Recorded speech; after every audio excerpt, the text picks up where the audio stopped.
I am Ferdinand Marcos, and I am the President of the Republic of the Philippines. I stand today on behalf of 110 million Filipinos. Hi everyone, hello universe, it's me again. Shout out sa inyo mga kababayan. But anyway, meron tayong upload videos updates. Ayan. ICI. Well. Alam po natin ang ICI, matrabaho talaga yan. Dahil hindi lang isang region lang ang iimbestigahin mo tungkol sa issue ng flood control. Ngunit buong Pilipinas po yan. So, dahil dyan mga kababayan, una-una nag-resign si Magalong, no? Kung nag-resign man siya, baka may dahilan. Then, pangalawa, nag-resign ito si Babe Singson. 'Di ba?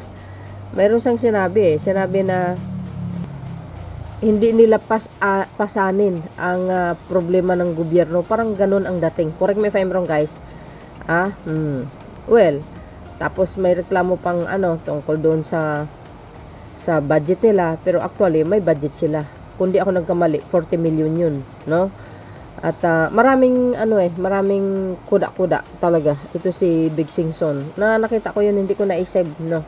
Well, anyway, ang importante dito is yung babae, guys, nag-resign. Si Madam Rosana Fajardo stepping down. Ayan. Ano man po ang kadahilanan, hindi po natin alam. Baka hindi nila kaya i-handle yung napakadaming case sa flood control. Alam po natin, hindi lang isang tao. Grabe po yan. Thousand po yan. So, baka nahirapan sila. Hindi natin alam. No, ang sa akin lang naman, no, ito ay concern lang sana para sa pamahalaan sa taong bayan na sana po no, na pagtulungan na maimbestigahan para matapos yung korupsyon. Ika nga, bilang tulong na rin yan kay Pangulong Marcos Jr. dahil siya na po ang nag-umpisa, no? At tatapusin niya. Well, ano man ang dahilan ni Madam Rosana, wala tayong alam doon. Para kompleto, detalyado mga kababayan, alamin po nga natin. Sabi dyan, naghihinalo na ICI in ICU as Rosana Fajardo resign as commissioner after Babe Singson. Ayan. Well, para sa akin, hindi naghihinalo ang ICI. Kung talagang matatag ka, matibay, may tiyaga, at bali tulong na lang, no, para sa bansang Pilipinas, sa pamahalaan, sa sambayan ng Pilipino para matapos na po ang korupsyon sa Pilipinas. Bali tulong na yan at malinisan ang bansang ito, mga kababayan. Kung wala kang malasakit, well, ganun talaga ang maaaring mangyayari. Hindi mo kaya yung trabaho, mag-resign ka na. Sa aking thinking lamang yan po, no? Pero kung there's another reason why, 'di ba? Hindi natin alam. Baka darating ang panahon or time, malalaman po natin ang reason nila kung bakit. Para sa akin lang baka hindi nila kaya talaga ang trabaho. Matirang matibay lang talaga dito. Well, bahala na ang Pangulong Marcos Jr. kung sino po ang uli ang i-assign niya. Dapat ang i-assign niya, mga kababayan, is yun talagang deserve, masipag, lahat-lahat na, no? Para sa akin, wag na lang mag-assign ng babae or, sana lalaki na lang. Marami pong pwede, dapat sa mga hanay ng kapulisan kasi magaling sila mag-imbestiga. 'Di ba? Ayan tuloy natin. Basahin po natin, guys. Ayan. And the Independent Commission for Infrastructure continues to be handled by resignation with SGB and co-country managing partner Rosana Fajardo stepping down as a commissioner effective December 31. In a statement issued Friday, December 26, Fajardo said she had completed the mandate she set out to fulfill. The ICI believes the next phase of accountability should now be carried out by other institutions. Ayan. Sa palagay nyo, mga kababayan. I don't know, kasi sabi doon ni DOJ, is Ombudsman Remulla, ang ICI, pag natapos daw nila yung kanilang pag-iimbestiga, baka 4 to 5 months. I'm not sure, guys. Baka mawala. Hindi natin alam. Hindi ako sure doon. Ito, na ano ko lang ito nabasa ko. Galing kay Ombudsman Remulla. Hindi natin alam kung ano ang magiging desisyon, no, ng Pangulo tungkol dito. Kung itong ICI ba pangmatagalan or hindi natin alam. Okay? Abangan na lang po natin ang susunod na kabanata or kaganapan. Kung may alam kayo tungkol dito, paki-comment na lang sa comment section, mga best. Then I will reply. Okay? Shout out sa mga Marcos Loyalist supporters. Ayan, Filipino and OFW. Sabi pa dito, I have completed the work I set out to accomplish when I was appointed, ensuring that the foundational goals of the commission have been met.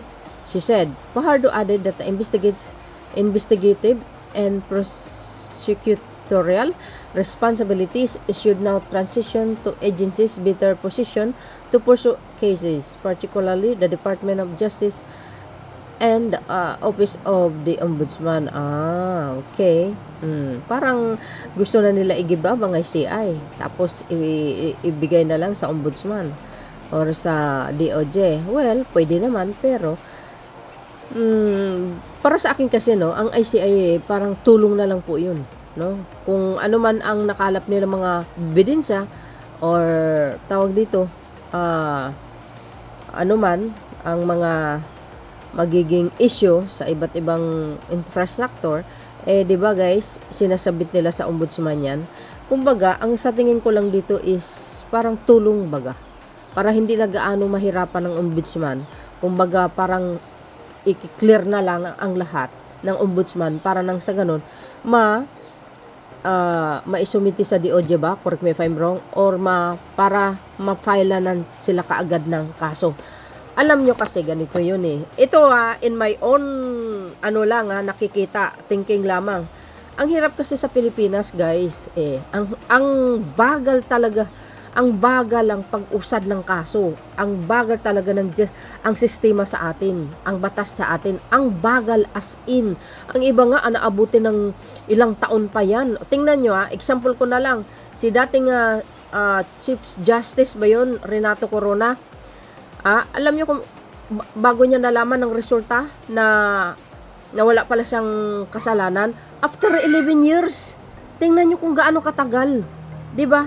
So, para sa akin, ang ICI, talagang kumbaga, dapat pagtutulungan baga, para madali mausad kaagad ang kaso, o kaya madaling ma-resolve kaagad ang kaso. 'Di ba? Maganda naman ang ICI na malaking maitutulong nila para sa mabilisang paggulong ng kaso. Yun lang sa akin, sa nakikita ko lang dahil grabe kasi ang Pilipinas, ang tagal talaga kumusad ang kaso dito sa atin. Ewan ko ba kung bakit. Hindi ko alam. Baka sa sistema talaga.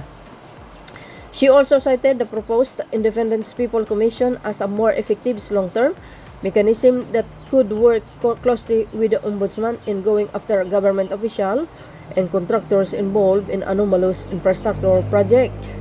It has been a profound honor to serve alongside individuals who are deeply committed to transparency and accountability. Fajardo said, thanking her colleagues for their service to the public. Ayan. Well, okay, ano man ang uulitin ko, kung ano man ang reason, yan naman ang reason niya, okay lang, walang problema doon. At least nagampanan niya din naman kanyang work, ang kanyang side, no? Bilang membro ng ICI, at least nagampanan niya kanyang trabaho. 'Di ba? Ano pa ang reason kung bakit siya nag-resign? Yun na siguro ang ang kanyang reason. Ika nga nagampanan niya, nagawa niya kanyang trabaho. So I think it's time for her to step down because her work it's already done.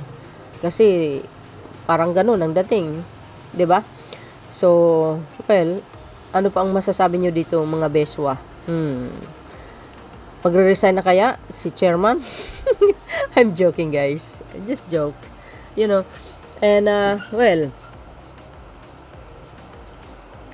sabi pa dito, Fajardo was appointed in September as one of the ICI's 3 commissioners alongside retired Supreme Court Associate Justice Andres Reyes Jr. and former Department of Public Works and Highway Secretary Rogelio Singson. Singson resigned earlier this month, citing the strain the work had taken on him. Benjamin Magalong has also stepped down as a special advisor to the commission. With a Pardo exit, the ECI is left with Reyes as commissioner, supported by the special advisor Romulo Azurin Jr. and executive director Brian Kitosaka, as a question persists over the body direction and longevity. Ayan. Ilang buwan kaya o ilang taon magtatagal ang ICI? Kung ano man ang totoong reason, kasi sabi nila mga kababayan, bakit mayroong ICI, mayroon naman ng ombudsman at DOJ, o di ba? Mayroon naman ng maraming ahensya din naman talaga ang pwedeng mag-imbestiga. But para sa akin naman kasi, ang bagal kasi ng justice system sa atin. Grabe, mabagal talaga ang pag-usad ng kaso. So, para sa akin, baka nahirapan yung ibang ahensya na sa sobrang dami-dami ng asikasuhin, hindi nakayanan, di ba? So, ako, mas okay na rin ako sa ICI, at least nakakatulong sa ombudsman at saka sa DOJ. Kasi yung lahat ng investigation sa ICI, yung mga nakalap nila, na-clear lahat, tapos isinusumite nila sa ombudsman. Pagdating sa ombudsman, at least kunting review na lang, matik na, 'di ba? Ibig sabihin, clear na lahat. Tapos pwede mo nang mag-file na ng kaso. Correct me if I'm wrong, guys, wala tayong knowledge dito, pero sa tingin ko ganun no? I don't know. Tapos sa DOJ, ibang ang ibig ko sabihin, ng ICI kasi malaki ang papel ng ICI para makatulong sa ombudsman, sa DOJ, or saan pa. 'Di ba? Sa investigasyon ng ICI, uulitin ko, pag na-clear nila lahat, na ayos nila lahat, na susuri nila lahat, tapos i-submit nila sa ombudsman. Pagdating sa ombudsman, konting review na lang, o mga ilang araw lang, o isang buwan, reviewin, dapat saan ba nila isusumite sa DOJ? Pagdating sa DOJ, another review na naman. Pagkatapos, pag okay na, mapatunayan na may pagkakasala yung isang tao, mabigat yung kaso, mabigat yung ebidensya, malakas, saka mag-file ng kaso. 'Di ba? Ang ganun ang maaring mangyayari, 'di ba? So, para sa akin ng ICI, maganda kung tutuusin. Kumbaga dito, nagjo-join forces sila, nagtutulungan. 'Di ba? Mas maganda talaga 'yun. Sa akin lang, guys, ito in my own part lang ng aking opinion at thinking lamang. So, yun mga bes, magdagdag na lang kayo kung ano ang magiging nyo dito, ang komento nyo dito. So, yun mga bes, thank you for watching. See you again on my next upload. Bye and baboos. Don't forget to like, hit the button bell para lagi kayo updates sa aking mga upload videos. There's more, guys.